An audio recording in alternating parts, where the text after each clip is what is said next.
What's up, guys? Welcome. Today we're going to go ahead and talk about 5 things I hate about the Samsung Galaxy S10.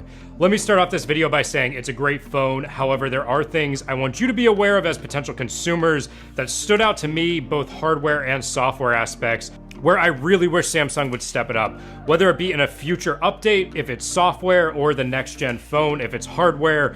These things stood out to me and I want to make sure you're aware of them, so that way, whether you're about to spend your money on it or if you want to press Samsung for updates in the future, you can get on board with what I'm recommending. So first one let's talk about is software based. So we've got this button on the side for Bixby. Yes, Samsung allowed us to recently remap that button. Thank you, it's a great step in the right direction. However, from a security perspective and a privacy perspective, they really dropped the ball.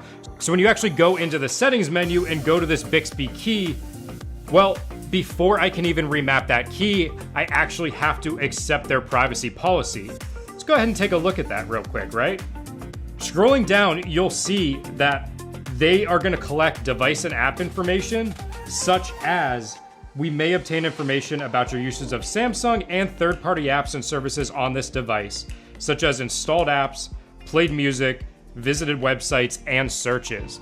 So just to remap a hardware key, I have to give them permission to look at pretty much everything I do on this phone, at least when it comes to web browsing, and third-party app usage is very vague. So although it's a very easy update for the software in the future for them to do this, I'm really hoping Samsung steps up, removes the privacy policy and terms acceptance, and lets you simply remap that key. Even if it has to be mapped to Bixby with a double press, long press, that's fine.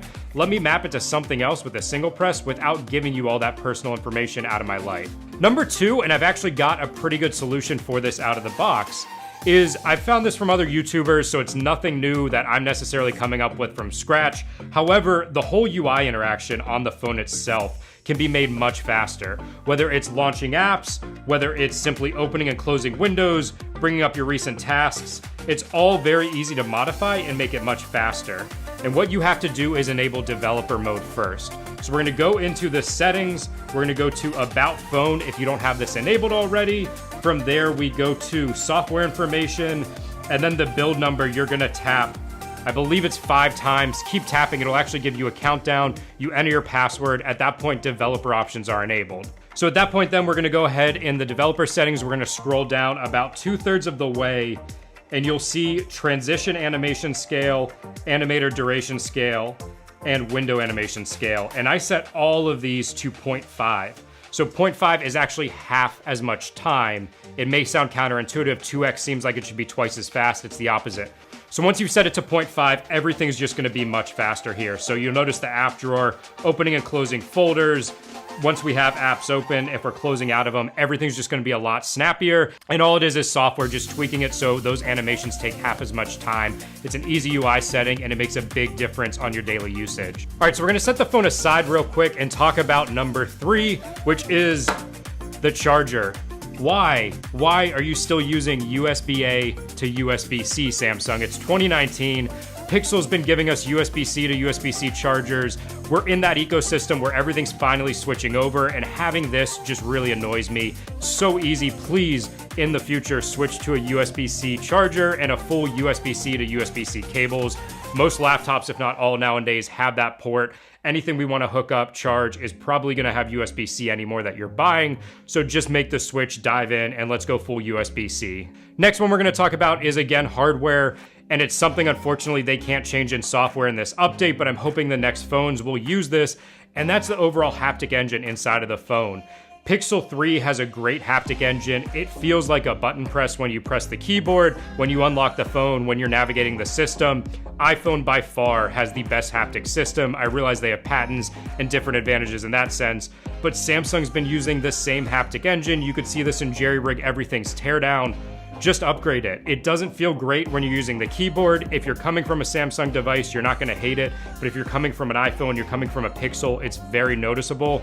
Just get us better haptic engine, better vibrations, maybe some custom vibrations as well, like you can do on Apple. All right, so the last thing we're gonna talk about, and this can be updated thankfully, and I hope they do, is the app switcher on Samsung. So I've switched my back and app switcher buttons, so I'm using gestures. So I can swipe up, it's gonna bring these up.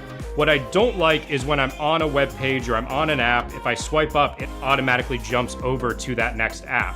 I would like it to stay here because maybe I want to kill the app, swipe up. You know, depending on what I want to do, I don't always want to go to my most previous app.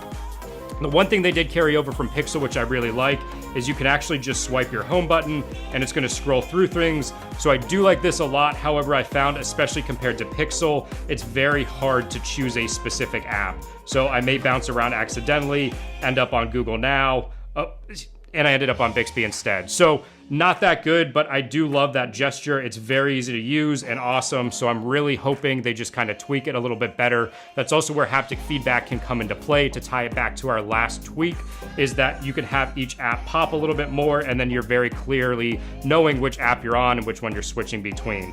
So again, two options. You can swipe up, go to your task switcher, or just simply swipe with your home button.